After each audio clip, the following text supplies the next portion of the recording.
Welcome to the Not Nerd Podcast. I'm Nate Heath, and we are here to help you tech better. Here with me, as always, Mr. Dave Baylor. Hello. How are you? I'm good. Everything seems delayed. The audio might be behind for those watching. Here we go again. Yeah, but for all intents and purposes, this seems to be working. The show seems to be live. Because we are nerds, and we're doing this live thing, and we're trying to make it better, and I need to hide the window with the 25-second delay so I don't get really confused as to what's going on. I mean, I still see a few second delay, but oh well, dims the brakes. Yes, indeed. Well, should we get into some follow-up? Let's do it. Oh, hold on. Say that one more time. What do you want to do? You want to get into some what? Well, let's get into some follow-up. All right, let's do it. There we go. Okay. And here we are. Well, clicking all kinds of buttons, trying to make sense of everything while we still get used to this new live world that we live in. But so we were crazy. talking a couple weeks ago, the Candy Crush All-Stars, which I just put in the show notes so that I could talk about my Candy Crush accomplishments, which I won't get into today, but I'm pretty good. I found this article from kotkey.org, who's usually in our bonus odd takes, but this was the accidental Tetris world champion. And he talks about that Candy Crush story, but somebody saw that and reminded him a 2007 Boston Globe piece about a woman who discovers she's actually the world's best Tetris player. How do you determine that you are something like the best Tetris player? Well, here it tells us right here. Oh. It's funny, I told Fluin. We have an old Nintendo Game Boy floating around the house, and Tetris is the only game we own. My wife will sometimes dig it out to play on airplanes and long car rides. She's weirdly good at it. She can get 500 or 600 lines, no problem, which is insane. Thus the story. What Fluin said next, I will never forget. Oh my! After I hung up the phone, I went to the bedroom and woke my wife, Lori. Honey, I said, you're not going to believe this, but I just got off the phone with a guy who's in charge of video game world records, and he said the world record for Game Boy Tetris is 327 lines, and she gets 500 or 600, and he wants us to go to New Hampshire this spring. Ooh, what a joy. So you can try to break the world record live in front of the judges at the world's largest classic video game tournament. That's Spoiler alert. Crazy. She broke the record. She's still fifth, so that was 2007. She's still fifth on the all-time scoring list. So talk about accidental. The Candy Crush story was kind of a joke, but That's crazy. So she's just casually playing along and getting hundreds of lines, and it's like, no big deal. Yeah. 500 lines. I think the best I ever got was like 180, but that might have been somebody else. Our buddy Dustin was a Tetris master, but not as good as Lori was. I mean, I could get like 20 or so. That's pretty good, right? Yeah. Right? Yeah, 20. You don't need any more than that. And, a quick little sidestep. Oh, let's see if I have that sound effect. I did watch, and I thought about making a pick, but since we're talking about Tetris, I did watch the Tetris movie on Apple TV Plus.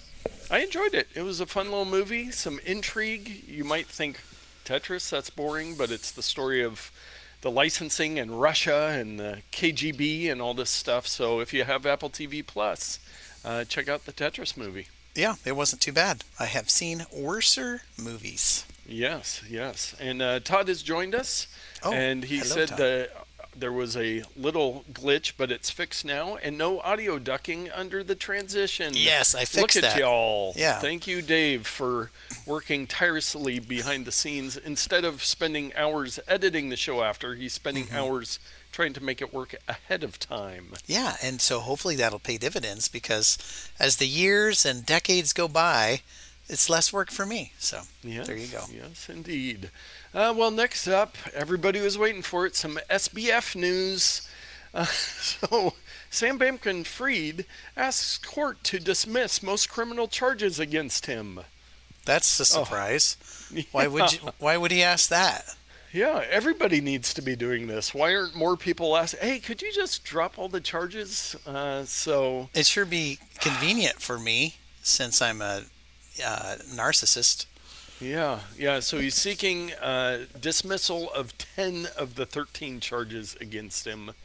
This guy's going to be free, and FTX is going to be backfiring on all cylinders in no time. This is infuriating, but yes. What are you going to do? What are you going to do? Well, if you're Elon Musk, you're going to hire a new CEO that's going to create all kinds of hubbub, because that's what Elon I would do. Musk, no matter what you think of the guy, he is great at creating hubbub, and if that's even the word. But so he has tapped NBC Universal Advertising sales chief Linda Yaccarino to succeed him as Twitter's CEO. Now, wow. So Elon's this is the free speech platform. We're going kind of rogue here. And he hires somebody from NBC Universal who has also been a member of the World Economic Forum, which Elon has come out pretty strongly against. So this will be very interesting to see. My outburst was due to the link took me to the US Today app, and it is just not working for me. Nice. I do not want the app going. Sorry for USA Today links, but that's okay. Yeah, so it's going to be deleted from my device momentarily. Yes. Well, and I do think with Linda, she comes with an advertising background, and Twitter has had some problems with getting advertisers and all that stuff. But hey, I tell you, Twitter, it's a thing. Twitter, I barely knew her. Yes. And I'm going to move one of our takes up here because it actually makes more sense to talk about it now.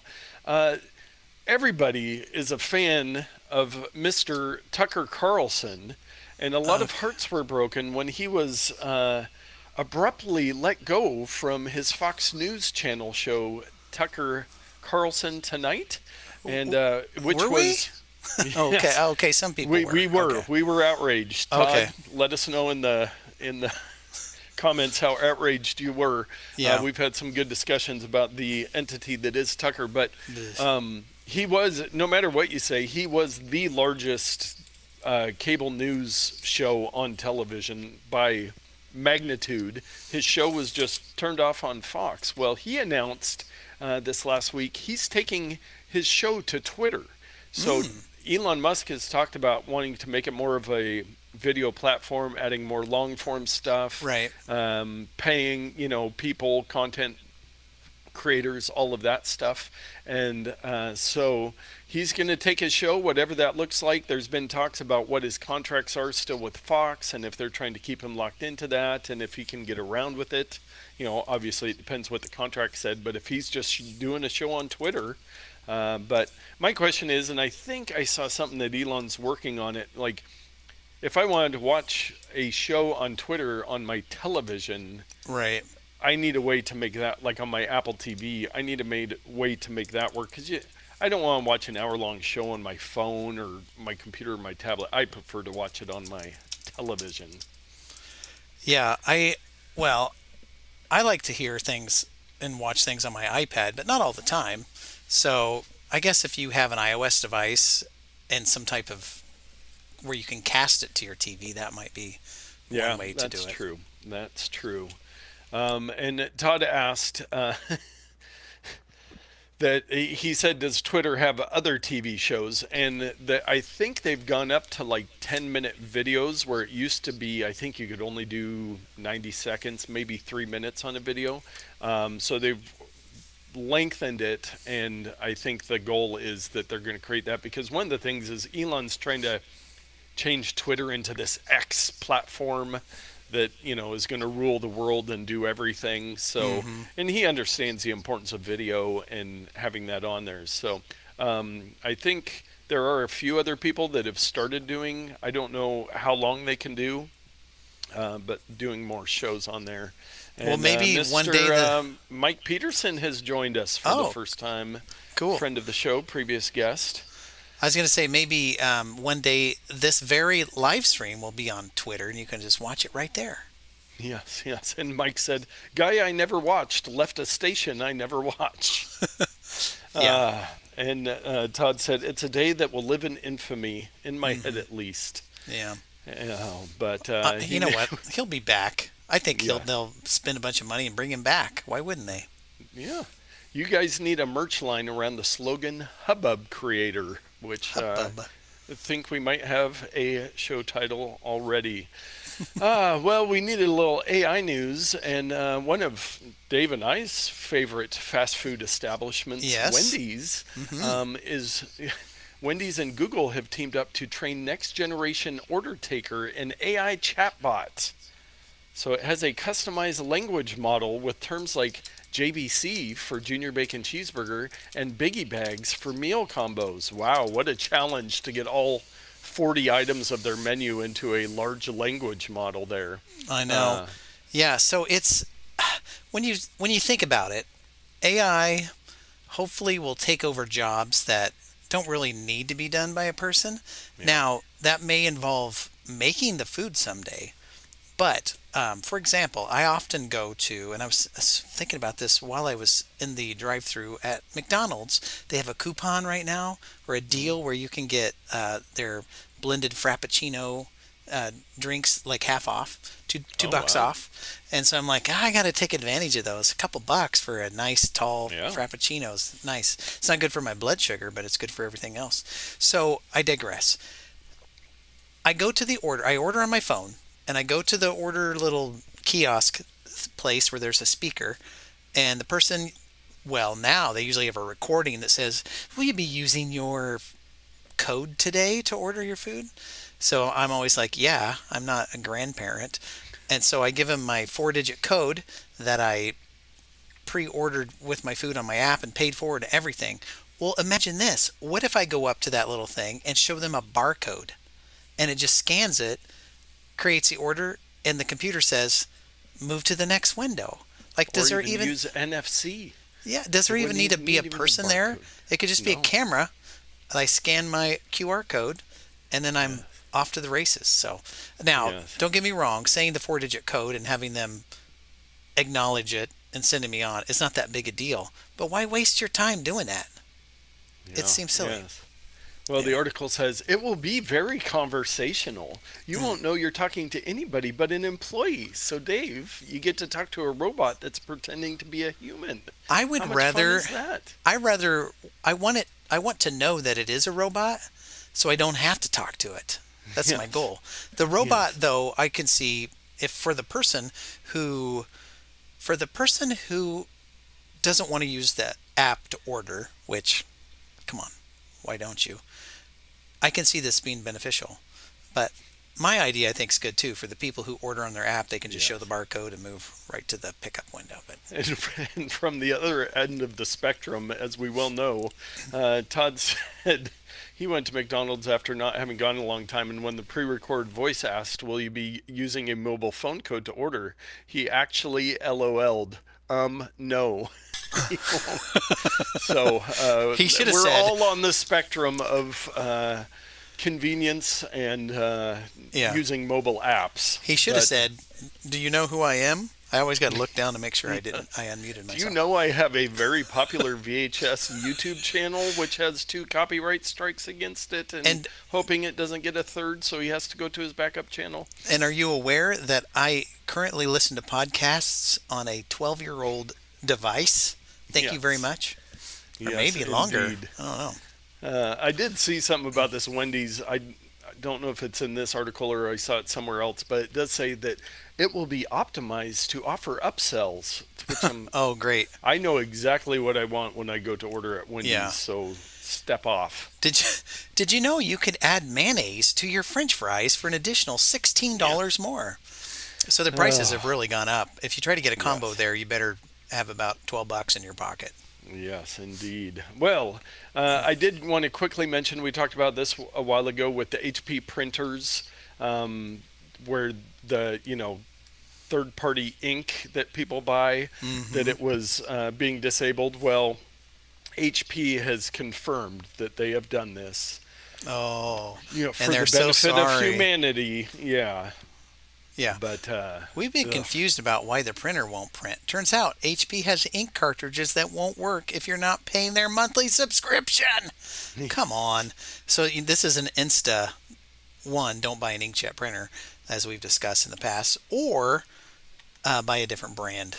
I am Yes. partial to Brother brand for those of you who might Yes. be saying, what is an alternative? So there you go. There you go. And people have been waiting. It's Oh, that yeah? time of the month. No, Oh, Dave, not that time of the okay. month. What are we talking about here? Microsoft Patch Tuesday, May 2023. And I could hear it from here. Todd just got super excited about this. He Yes. lives for this. He does. He does. Microsoft today, this is May 9th, released software updates to fix at least 4 dozen security holes in its Windows operating systems and other software, including patches for 2 zero-day vulnerabilities that are already being exploited in active attacks. Nicely done. Yes. Nicely done. yes. So when you said 4, I was like, oh, dozen. Yeah, 4 dozen. It's like, okay, Yes. that's a little bit different. Yeah, Krebs on security. He does this every month, so he has to switch it up every once in a while and give us something. And related, Microsoft. We've talked a lot about the tech sector not doing well with jobs and Yeah. money. And Microsoft skips salary increases this year. Wow. Well, I mean, it's kind of like a tip, and you shouldn't expect tips. They shouldn't be required. See every other time I've ever complained about that on the podcast. Yes. But I mean, if you're Clark Griswold and you have your family Christmas present, Yeah. banking on a bonus, that's not very wise management of your money. So, although it's sad that they're not getting increases, I correlated that to bonuses. I'm sorry, Yes. but I mean, it's better than getting a pay cut or getting downsized. So, Yes. But these companies, well, they are yeah. restricting bonuses as well. They're be down considerably from last year, and the problem is with What's this guy get paid? inflation, Satya Nadella, he gets paid a pretty penny. Yeah. I do believe. Well, I know that a lot of the current talk and speculation about all this is that many companies are more profitable than they've been in 5 years, yet they're doing layoffs and cutbacks, and it's like, what are you anticipating the economy going bad, or like, what's the deal? If you're making more money, you should be able to retain your people. Yes. Well, you know what always retains our people? Dave's Pro Tip of the Week. All right, I got the sounder working, which is good. Woohoo. So today I thought we would talk about something that's very, and I don't know the word. Is it apropos? Apropos? Close enough for me. Apropos. So I was working with a client today who had gotten locked out of an account that was like a Microsoft thing, but it was her company and da da da. I didn't understand it, but she was using Apple passwords for her, her password manager, which is great. I set up LastPass for her before, and it was just one level too complicated. Yes. And so the built-in Apple password she's been using, it's great. Now, Apple has refused to give us a separate application. So you have to go into your settings and you have to go into the passwords, and it's kind of clunky. Yeah. But she's just figured that part out. But here's the pro tip of the week.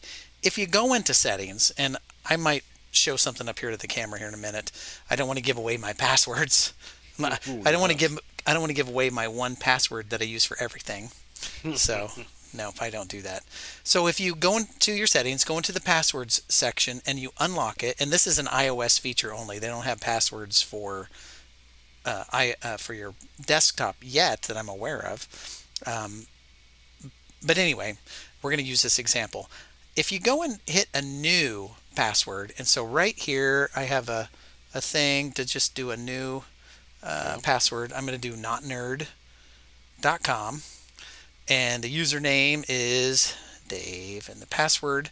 Now, what's interesting about this is that they automatically fill out a Oh yeah, a they're long. proposed password. But Yes. you can just simply click in there and delete that and put your own password in there. I'm going to do one that's super secure that we use everywhere. Uh, Fun times. But Yes. the the tip I'm wanting to do today is that you can use this with a two-factor authenticator without having a separate app. But you Oh, may be looking at the screen going, well, no, I can put notes. There's no authenticator. Well, let's do done. And let's go back into this. Um, Now's where the magic happens. And I wish it were a little bit better. But so I can change the password because I chose one that was easily guessed. Fun times. But look at this here. I can set up a verification code. oh And just wow. like your, I don't know, Authy or I'm using Bitwarden or any of those others, Google Authenticator, you can set it up in here by either using a key that you've been given or the QR code, and you can just scan it uh, Nice. right there. So I if you had weren't no aware idea. that two-factor authentication works in iOS passwords, now you do. Now, Nate, did you Yeah. know that that was in there? No, I did not, and I am looking on my Macintosh laptop, and Hmm. in the settings you can go to passwords, and Okay, I'm seeing the same thing in there good. where you can set up the verification code. But that is really slick for people to be able Yeah, to do that. I was using a computer today that was an older operating system, so I couldn't check it out. Ah, gotcha. But yeah, so if you're on Ventura and you have an updated iOS device with passwords, you can use that for your password management, and it even supports two-factor authentication, so you don't even have to have other apps. I'm going to still use Bitwarden because I don't use Safari Yeah, for all of my computer things. things. I use other applications, and so I have a plug-in that helps me. But if you're just a Mac only and you use Safari as your web browser, this is going to work really well for you. Nice, very nice. And Yeah, Todd said apropos, and it's apropos. yeah, apropos, APROPOS. Oh, and the S Uh, is silent. yes, yes. So thank you. We're getting language lessons Hmm. and technology stuff. Let us move on to our takes of the week. And this piece of news happened last Tuesday, the morning after we record our podcast. Apple announces Final Cut Pro and Logic Pro coming to iPad. Yeah, this was a really cool, and I do realize that I switched to your full screen while Yes. you just stopped talking, but I needed a minute to launch my web browser. So yes, this is big, although it's about 4 or 5 years too Yes. too late.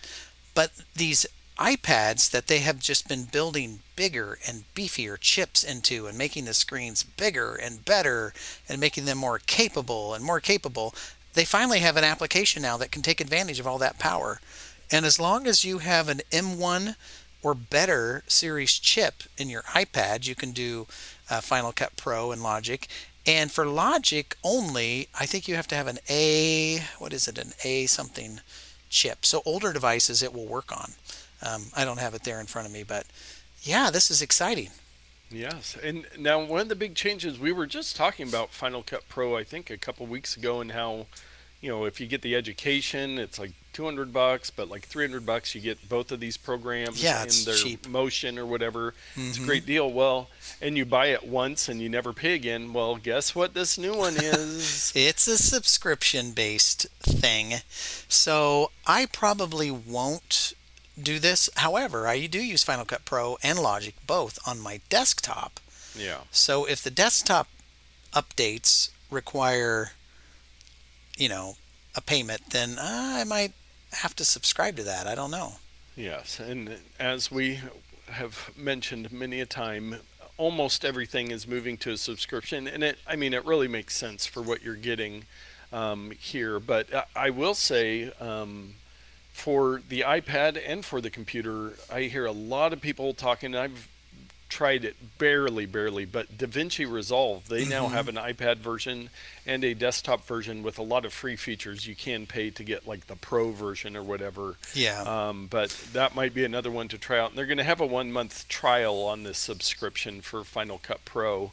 But yeah, being able to do video stuff, and they're going to have some new features on there that aren't even on the Mac yet. Now it is interesting that they kind of made this announcement out of the blue in near the beginning of May, especially when June 5th is going to be the Worldwide Developers Conference. But a lot of people are speculating they're going to have a lot to talk about, possibly with the AR goggle glass visor, whatever it is. And so I'm curious to see if we see any other announcements kind of come out before WWDC, so they can kind of clear the slate and then focus on the big announcements during that keynote. So yeah, I mean, it makes sense that that's why they're releasing kind of all this other stuff to get it out of the way, so that they can spend a lot of time on their big announcement, which is kind of exciting because it really does lend evidence towards a really big announcement. And us, we're always there front and center watching it, taking notes, and then doing our podcast. How are we going to do it this year? I know. We'll have to discuss that and figure out what we want to do for... Yeah, do we want to do a live follow along? Do we want to do a prepackaged deal that with just the details? I mean, it's so exciting. So many options. Both. We could do both. So many options. We could. And speaking of these big announcements, Google had their I.O. Conference, which is their equivalent of WWDC this past week, and I actually watched This Week in Tech, TWIT, their kind of live commentary of the thing. It was pretty long. It was about 2 hours, I think, and they talked obviously a lot about AI. And with Google, they have such a wide range of stuff where Apple can be a little more focused. But they talked about a bunch of new, and I've got a link in the show notes to 10 AI breakthroughs from Google, a Twitter thread that somebody put together. But they're doing a lot of stuff. They did have some new products. So I said that I had my pick of the week that I bought the Pixel 6a just a little while ago. Well, now they've got the Pixel 7a that they announced. They've also announced their first Pixel Fold. So their first folding phone at $1,800. Whoa. And the article actually says, costs a startling. I thought it said starting at. But I think they only have one option. So that's kind of where the price range is on those folding, and a new Pixel tablet, which the guys I was listening to, Leo Laporte and Jeff Jarvis, they were so excited. It's got this base that just lives in your kitchen. You can just put the tablet on it, and it becomes like a home screen thing for your kitchen, and the screen changes. And I'm like, Amazon's already done this, and Facebook has done something similar. Yeah, I don't know, but they do have. It was funny during the presentation. They spent maybe 5 minutes talking about they have new dynamic backgrounds coming to the Android software, and it's like, you have nothing better to spend time on than creating these fun backgrounds, but it was just weird. How about creating a dedicated podcast app so that people who are on Google platforms just have something built in that's supported? So YouTube's for now. It's all built into YouTube for podcasts. But and one of the other things they showed off, which probably 5 or 6 years ago, they showed off the Magic Eraser for Android, and then now it's finally, it took a couple years to come out, and now it's finally on iOS. You can use it. Well, they have this new Magic Editor, where one of the examples they showed is like a skyline in the background, a kid with some balloons sitting on a couch, but it's off frame, so like half the couch and the balloons are off. And they just pick up the kid and the balloons and drag it in, and with AI, it magically creates the full image and centers it. And so we'll see real world experience on that. But it just is building information that's not there. So but the AI stuff that's out there now can do complete images of things that are not there. That's true. That's true.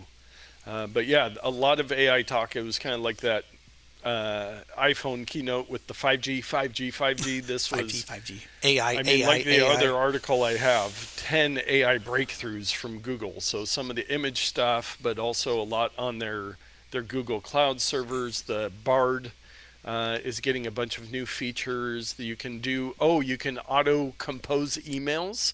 So you can just like write a couple words and AI will generate the email for you and make it sound all nice and professional. I did Um, see the video clip of that, which was kind of cool. It's like, I don't know. So I'm dealing with Comcast right now. And so it's like it'd be nice to say in my voice or type it out, write an email rejecting their offer in a professional voice and be like, it reads the context and be like, thank you so much for your offer. We're not interested at this time.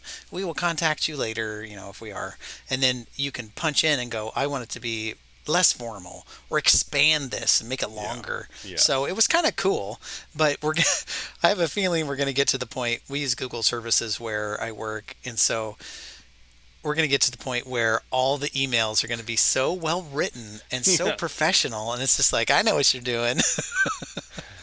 Yes, yes, indeed. And they're partnering with Adobe Firefly, which is Yeah. Adobe's new image creation software, like Midjourney or what's the other big one for that stuff? Dolly.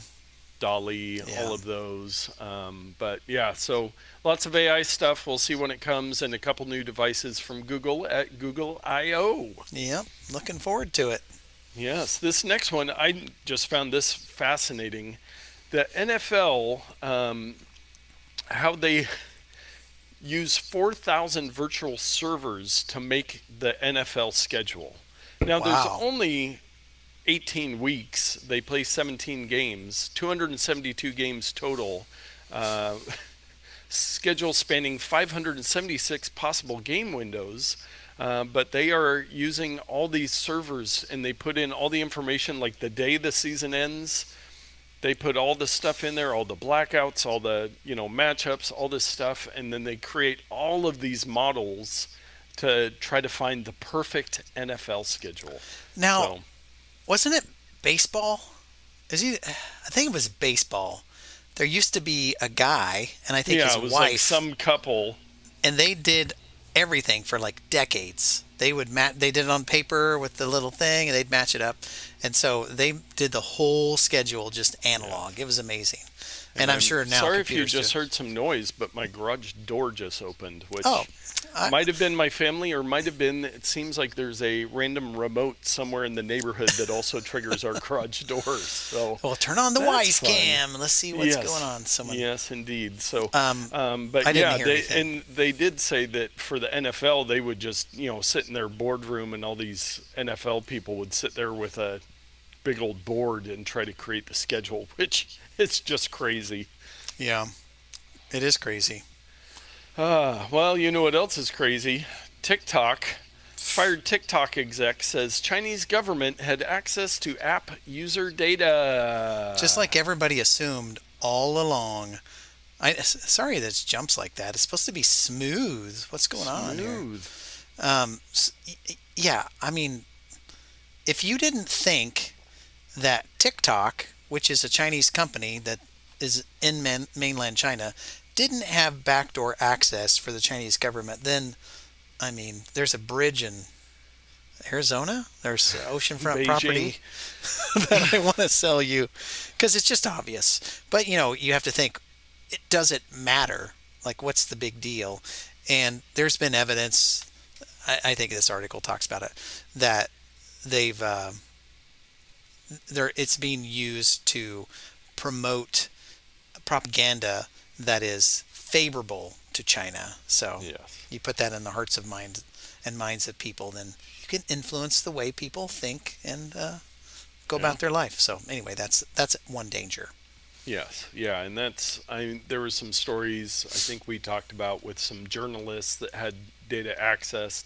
I'm not as much worried about as the data, and I don't necessarily think Chinese propaganda is going to get me, but with the amount of people on TikTok all the time, they can really, I've said this before, they can control what you see and what you think is reality, and Mm-hmm. all the social media, any of these platforms. I mean, newspapers did it for hundreds of years. They got to decide what you Yep. got to see. It's just Now it's something different now with instantaneous. China. So if China decides to invade Taiwan across the Chinese Strait there, maybe they'll put out articles that'll be like, China is reacting to aggressive maneuvers from Taiwan. I mean, they could write whatever story they Yeah, want, yeah, yeah, and yeah. make their own reality. So Yes, that's a be danger. critical.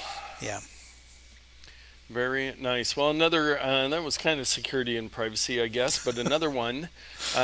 NextGen Healthcare says hackers access personal data of more than 1 million with an M patients. Yikes. I wonder if I was one of those. However, I haven't been to the doctor in quite a There's while. So maybe no it's, information on you. it's old information, maybe. Yes. Well, yes. And they at least every time they I said go, at they find least or more than 1 million patients. Yeah. So, well, usually they're like 1 million records, and then it's 10 million, and then 100 million. So, Well, every time I go, they find something wrong with me. So I'm like, well, if I don't go, there's Yeah. nothing wrong with me. I mean, nothing wrong with you. my Yep, logic that is a recipe solid. for success. Yes, indeed. It's called the head in sand technique. Yes. So. Yes. Well, you keep doing that, and hopefully we'll still have you on the podcast. Well, for a we're while. looking unrelated. We're looking for backup hosts just in case I drop dead. So there you go. Just so he doesn't have to go to the doctor. Well, let us move on to our bonus odd take. I was going to show this one last week, but our browser function wasn't working. Yes. So I saved it for this week. For all of our Trekkies out there, you can now tour every Star Trek bridge virtually. So I went to roddenberry.com, which is where you can find this, and my Yes. device is still loading. I think it's the website's very intense. Yes. Yeah, I think that's probably the main problem here. It's still loading, so we'll just talk about it. When I went here, it had some major sections, but I couldn't find the part about the virtual. Where do I go to find that's that? Interesting. I saw it before, so that is a good question. I didn't want to be featured. spoiled on Picard either, so I kind of got in and got out. Oh yeah, get out of there. So, They've got all kinds of Star Trek. oh, here we go. There's a menu under entertainment. Let's see. Podcast, Trek Nation, The White Room, Worth. Maybe it's gone. Maybe it's in our community. Furiously trying to find another link to see the new video above from the Roddenberry archive. Well, maybe it's just a. Oh, it looks a like teaser. maybe it's just a video. Yeah, a teaser now, but Yeah. it will be coming. So sorry, Trekkies, if I led you astray on that. And just for the record, some Trekkies prefer the term Trekker. I don't care either okay. way, but I want to make sure that everybody has their voice. So Treks. We'll go with Treks. Treks. And I do have a bonus odd take for those that are not Trekkies or Trekkers. And I've seen a couple of these. Somebody's going through and making AI creations of popular movies, but by Wes Anderson. They're making AI great again. Is that what they're doing? Yes. So this is one cool. is Lord of the Rings, as if done by Wes Anderson. And so they've got a trailer on there. It's about 2 minutes where everything is Lord of the Rings. In the but quaintest also corner looks of Middle-earth. very Oh, sorry much about that. Wes Anderson. So this is was that Bill Murray as Yes. the Gandalf? Bill or Murray is Gandalf, which you just Okay. have to if it's Wes Anderson. Sure. But yeah, a fun little twist, and I think there's a couple more of them. Wes Anderson's Star Wars: The Galactic Menagerie. Menagerie? Yeah, We're gonna I say need touches. menagerie. Menagerie. But Yeah. yeah. Oh, the power of AI. This is what AI should be used for. This is creating great. everything in the style of Wes Anderson. So that's Scarlett Johansson as Princess Leia. It looks like. Yeah. Who's Yoda? Probably. What's his name again? Bill Murray. That's funny. That's cool. Yes, indeed. But yeah, a little fun thing there with everybody's got to be a a fan of the Wes Anderson look. I know that's not true, but I believe it should be I true. mean, why would you be a hater on it? What's not to love?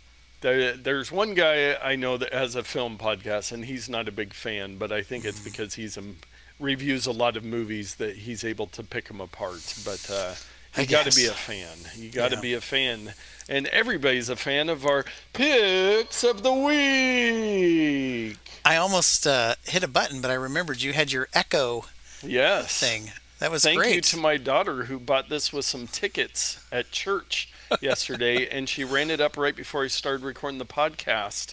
It's her Echo microphone here. Why didn't we think of this So, sooner? yeah, it makes sense, and so now I can echo for our picks of the week. Excellent. And it sounds exactly like the artificial one that I put on through Yeah. Logic Pro. So, well, my pick of the week, you may have noticed. Let's see if this works on the Skycam. You may have Ooh. noticed a giant Oh, clock yes, here, clock. and maybe one over here. Yeah. And if this device were charged, there'd be one there, and I can put it on my phone and my iPad.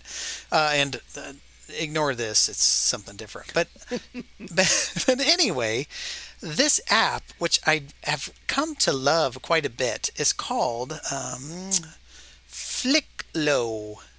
Fliqlo, Fliqlo, on Fliqlo. Yeah, maybe it's like on Fleek. So anyway, it's 99 cents for iOS, cheap, no ads. I mean, I think you can. Actually, the iOS doesn't have an ad option. There is a like a rip-off version of it. It's don't bother. Just pay the 99 cents and get this one. But if you just want to use a screensaver on your Mac, like I have done here, it's free. So $1 for Nice. this one or free for this one, and there's a Windows version as well. So nobody's left behind. Very So cool. I have it Maybe I set as should my use one screensaver. of the mini Macs I have laying around my office here with and set one up so I can have a giant clock Yeah. somewhere. Or if you want to spend $1, you could use one of your mini phones or tablets or whatever Yes. laying around and just Yes. put it on there as well. I have an Nice. old phone at work that just sits in a charging cradle that just has a time on it. It's great. I walk in the room, I know exactly what time it is. Very cool. Who needs clocks anymore? We've got $1,000 devices to tell Well, the time. I do have a clock I got from the Goodwill bins up here. You can't see Oh it, yes. but it's an antique. I believe that was ticking one week when we were going to record. I was. said, "What's that Like, what's that ticking noise? sound?" Yeah. Yes. It hasn't been wound in like 1,000 years, and it's like tick, tick, tick. So Very crazy. nice. Yeah. Well, my pick of the week this week, I could have sworn I couldn't find it that I had picked something similar before. I did find something similar in my Amazon orders from a couple years ago, but as most people know, I DJ and I DJ some weddings here and there, and there's a venue in Portland, the Evergreen, which is a really cool place, and I've DJed a couple weddings there now, and it's a really cool setup, a real easy setup. There's at the front of the room, there's like a little ledge, kind of a wainscoting thing with like a little trough behind it for all your plugs and some outlets for my speakers. The only problem, the outlets are pretty big, and so when you put a plug in there, it sticks up just like 2 inches over this beautiful view.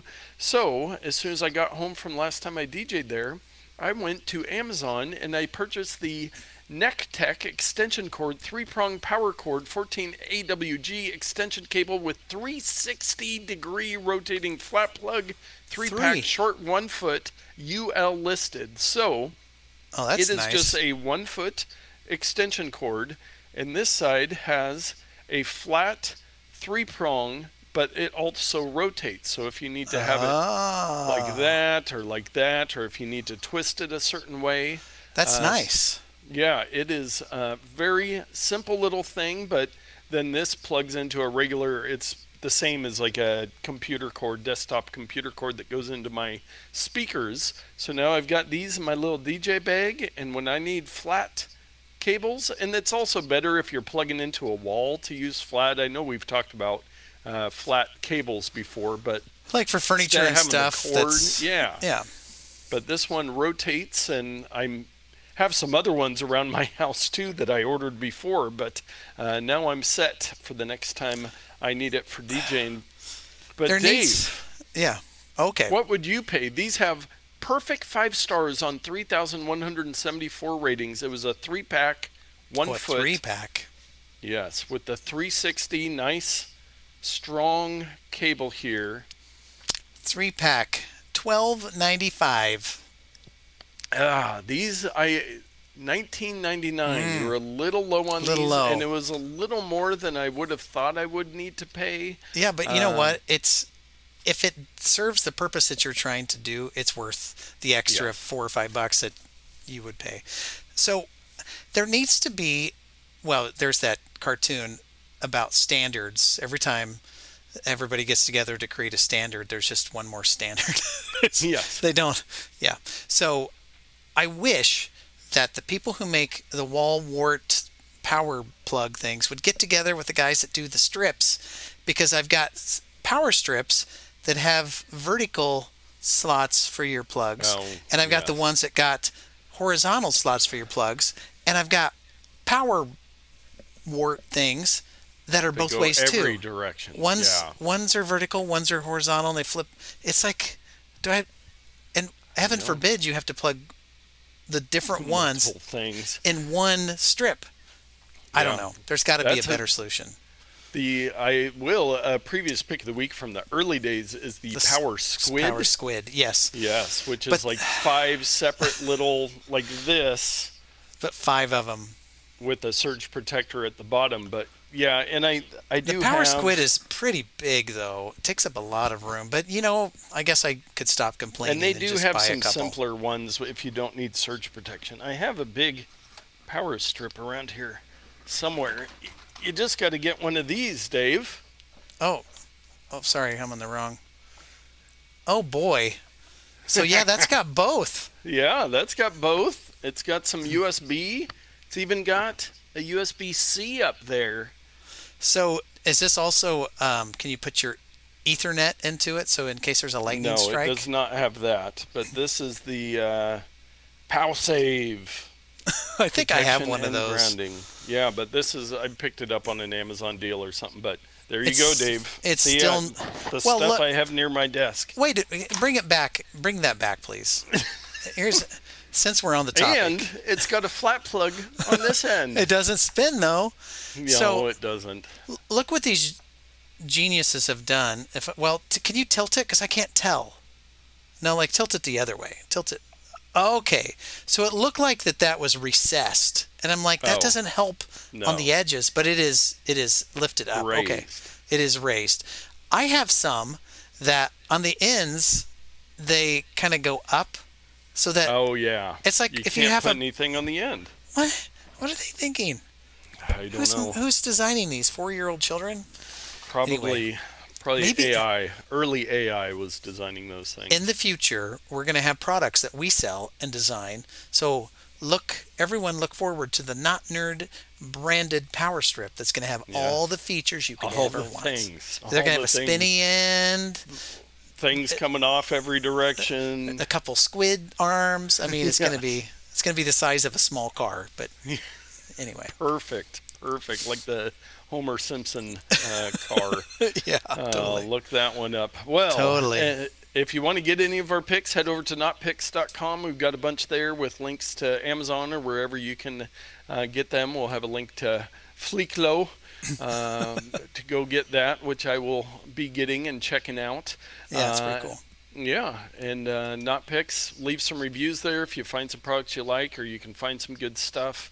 I'm going to try to put together, I didn't make it for Mother's Day, and not a whole lot of our picks are strong Mother's Day gifts, but for Father's Day, I'm going to try to put together a little best of list. Very nice. So you can find those cool Father's Day gifts, like some flat extensions.